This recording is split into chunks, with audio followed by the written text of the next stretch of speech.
Rutgers basketball losing at home to number one Purdue on Tuesday night, 81-65. This is my rapid reaction. Final score, Rutgers did make it competitive at the end. Certainly could have been a lot worse in terms of an outcome in this game. I do think there were some things to, be encouraged about with Rutgers in this game, but also some continued things to be discouraged. And as I've kind of prefaced my recaps this season so far, I think I'm looking at the big picture with this program and, things in terms of like strategy and just how they play with purpose. And are they getting the most out of the talent that they do have? So Purdue obviously is loaded. I can't believe Smith and Lawyer are still there. Ren Kaufman, I mean, those guys have been there forever. Purdue obviously retaining real talent.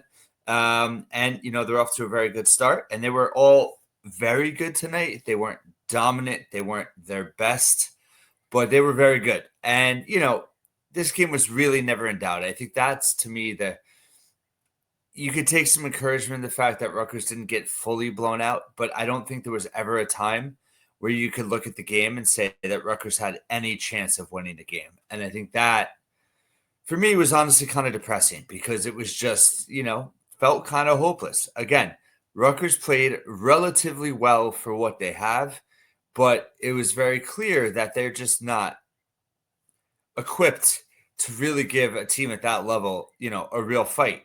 And we have seen lesser Pikel teams give number one Purdue and also, and I'm not talking about when Ron beat him on the buzzer beater. I'm talking about Corey Sanders year 2 at the rack. They scared the bejesus out of Purdue, and then they scared him again at the Garden, later that month or a month later.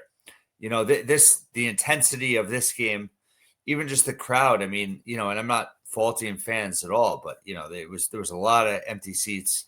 When I say a lot, I mean for a game of this magnitude. You're starting to see some shine wear off now, and it's depressing. It's sad. Just in terms of the game itself, Rutgers just continues to kind of struggle in first halves, fall behind, and this team is not going to be successful if they continue to dig holes for themselves early. Team, not trying to make a Pikel's comment last week, but they did play better in the second half, and especially late. I thought, let's just talk about Rutgers. I think in terms of players that need more run and that you saw Pikel give them more run in that second half. I mean, Zerno is a guy that I harped on in the preview for the season as a guy they need to be a scorer. They need Harron Zerno as a consistent scorer. I think he's their best shooter. I think he looks the part. I think he's athletic. I think he's going to struggle on defense. But guess what? No one on this team is particularly good at defense. I mean, Dylan Grant can play defense. I think Woolley has potential with defense. J. Mike, can guard man-to-man. But this is not a dominant defensive team. I don't think it's going to be a dominant defensive team. And I think you got to develop Zerno. You have to give him reps. You got to get him involved in the offense. In this game, he was. He tied for a team-high 13 points with Dylan Grant, 5 of 8 from the floor, 3 of 5 from 3, had 2 assists and a board. But just, he plays under control, and he takes good shots. And he can get his shot off in traffic. So whatever they saw in the preseason, I know Badalow was ahead of him, in terms of what they were thinking. But it seems to me that, so far in the last few games, I mean, Zerno, this is his second good game now in the last week. He had a really good game against Notre Dame as well. So that's 2 of the last 3 games. He's shown some real pop off the bench, shooting the basketball. Maybe that was Tennessee, actually, that he played well against. But anyway, 2 of the last 4. I mean, he's got the ability to score. He can really shoot the basketball. And I just think that is an area for this team that Steve Pikel's got to figure out the rotation.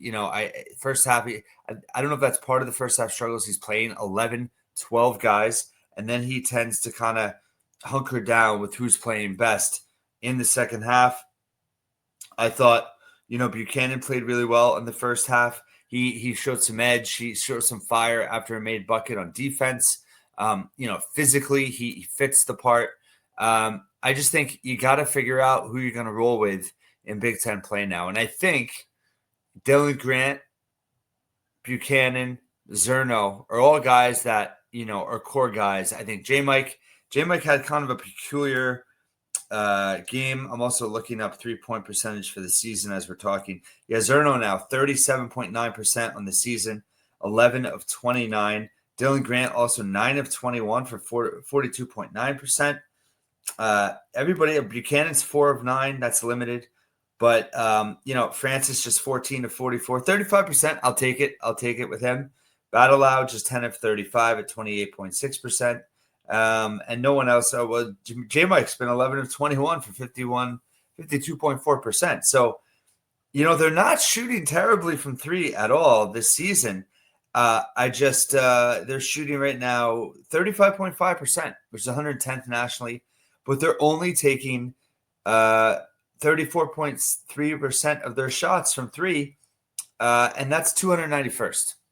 And that just leads to my kind of big point that I've been harping on all season is I don't get the way in which they're prioritizing things on offense, and again, tonight, they took 43% of their shots from mid-range, and they did not shoot a percentage. They were 5 of 10 of 24, 5 of 12. That's 43%. It's not awful, but you shot 8 of 17 from three. You shot really well from three. You're just not shooting enough threes. Layups, they were bad. 7 of 15. At one point, they were 2 of 9, but they're not getting enough shots at the rim because they don't have ball handlers that can break down defenses and get to the rim. So they're settling for mid-range shots. And I'd much rather them jump stop, turn, find the shooter behind the arc, and just shoot 33s a game. Shoot 33s a game, and I think this team's good enough to make 10 or 11. I really do. It's better than shooting 40% from mid-range. I mean, they've had games they've shot much worse from mid-range. Tonight was not terrible, but if you look at, Purdue, their shot selection, they shot 23% of their shots from mid-range, 24%. Rutgers, 43% mid-range, Purdue, 23%. They're playing modern basketball, and Rutgers, unfortunately, isn't. Purdue, got to the rim quite a bit. They had 18 shots at the rim, 8 of 13 on layups, 5 of 5 on dunks, so 13 of 18. I mean, that's 70% at the rim. That's a good basketball team. And then 10 of 26 from three, 38.5%. That's in terms of 13, 23. So then they were 4 of 14 from mid-range. So didn't shoot well from mid-range, but only took 14 shots from mid-range. Just a different philosophy.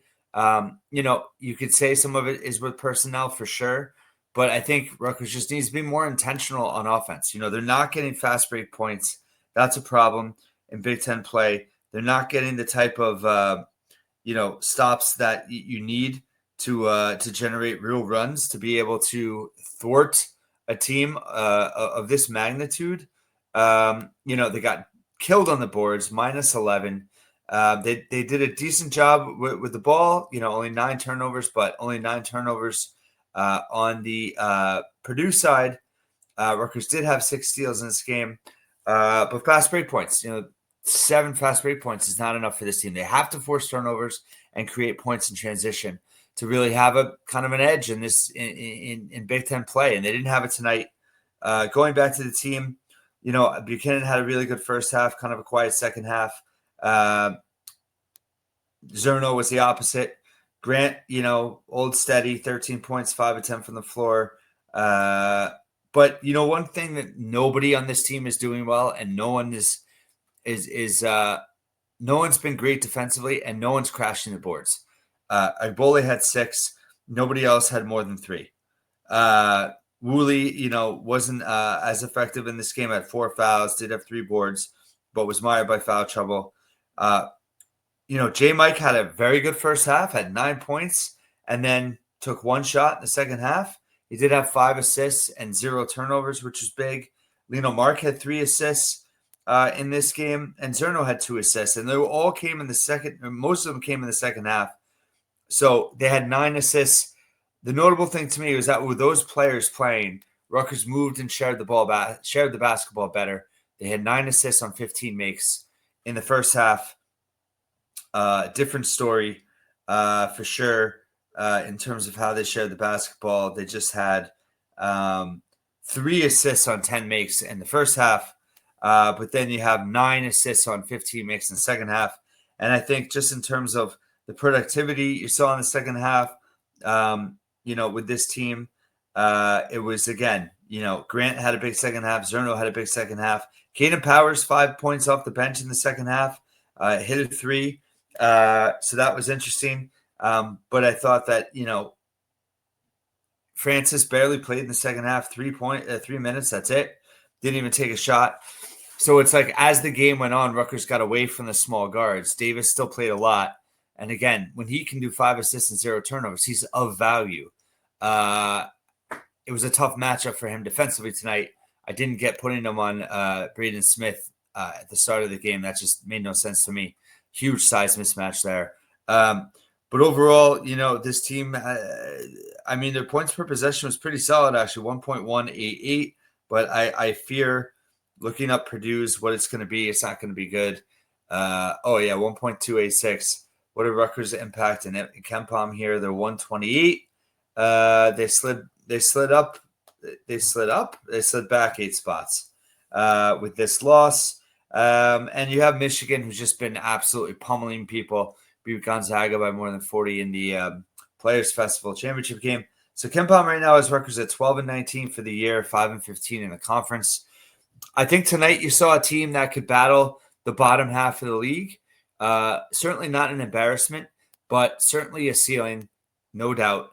And there's going to be a certain level of team in this conference that I'm not confident that they're going to be competitive against. And that's going to limit opportunities. So, again, I like players like Buchanan, Grant, Woolley, Zerno, and, J. Mike. Those guys need run. Those guys are athletic. Pike will try every option tonight. Can he develop other freshmen? Sure, it could certainly help. But you need a competent 5 or 6 guys that you can count on that is going to keep you in games. And do they have that in Buchanan and Zerno and J. Mike and Grant? I don't know. But they looked the part at times tonight. But again, this team has to be more intentional on offense. They have to share the basketball well. They have to make the defense work. They have to find an edge. And they got to get some easy buckets. And it's not going to come in the half court. They're not going to get easy buckets in the half court. That's why they have to create transition opportunities for this team, and they got to finish. Purdue was 17-20 from the line tonight. Rutgers just 7 of 11. Not great percentage, but just not enough trips. But I think, the tenacity of this team, I thought they played with some toughness tonight, but there just isn't that urgency. And maybe I don't know if it's a lack of athleticism. I don't know if it's just physicality, but they don't bring it like other Pikel teams. And again, tonight was not a disaster. They held it together, but again, that's not the goal. That's not the goal. The goal is to win the game. And Rutgers didn't come close to doing that. I thought, they represented themselves in a way in which you could say, I guess, it's a respectable loss, but it's still a 16-point loss at home.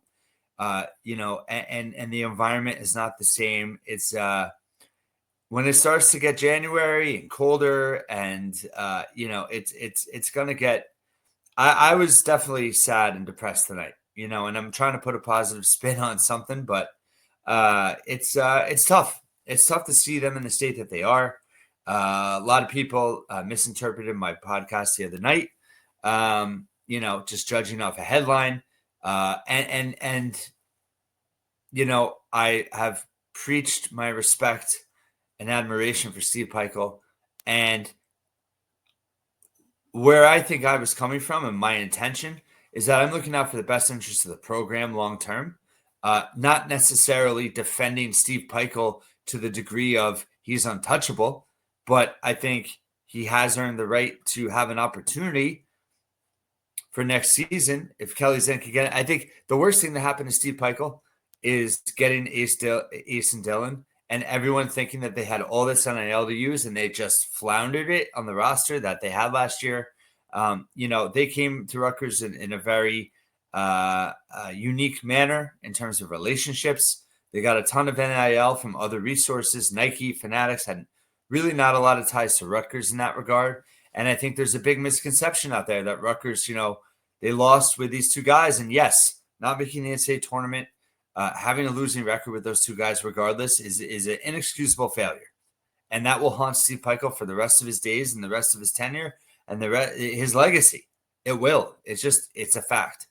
But, it's a myth that they had enough NIL to really build a roster around those guys. And, I feel that's also a failure, Steve Peichel.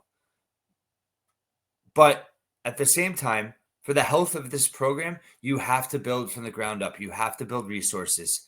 You have to provide resources. And if Kelly Zinn can provide real resources for next year, they're based on a $4 million budget this year. If they can double that and they get real talent in here, then let's see what he can do. And my whole point for Schiano and Peichel is that you have to build the resources and prove credibility and respectability from an NIL and resource perspective, a fundraising perspective. So then the next coach, whenever that may be and whoever that may be, the talent pool is deeper and more attractive for them to come to Rutgers because Rutgers has proven that they can generate NIL and they will provide the necessary NIL and resources to succeed here.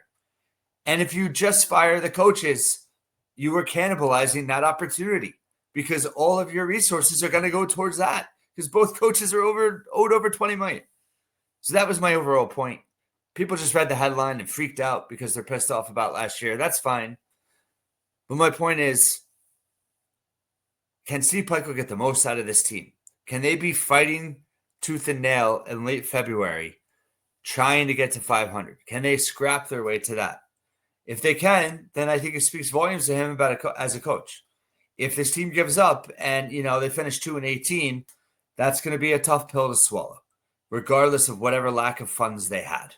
So the book's still out on that. But, Rutgers has to go to Michigan on Saturday. Then they have Seton Hall. Then they have Penn. Then they have Delaware State. And it's back to Big Ten play. So more to come on that. Thanks so much for listening and watching. I wish, I'm trying to be balanced. I'm trying to be objective. Like I said, there's definitely some players on this team I like, but they just need to build a nucleus. They need to build a core here, some cohesiveness on the court, play with more purpose, play with more edge, play with more urgency, play with more togetherness, and then they can maximize their potential, whatever that may be. Maybe it's 5-15, and as Ken Palm says, maybe it's 2-18. Maybe they can eke out a few more wins after that. Who knows? But stay tuned, and thanks so much for listening and watching once again here at the Scarlet Faithful podcast.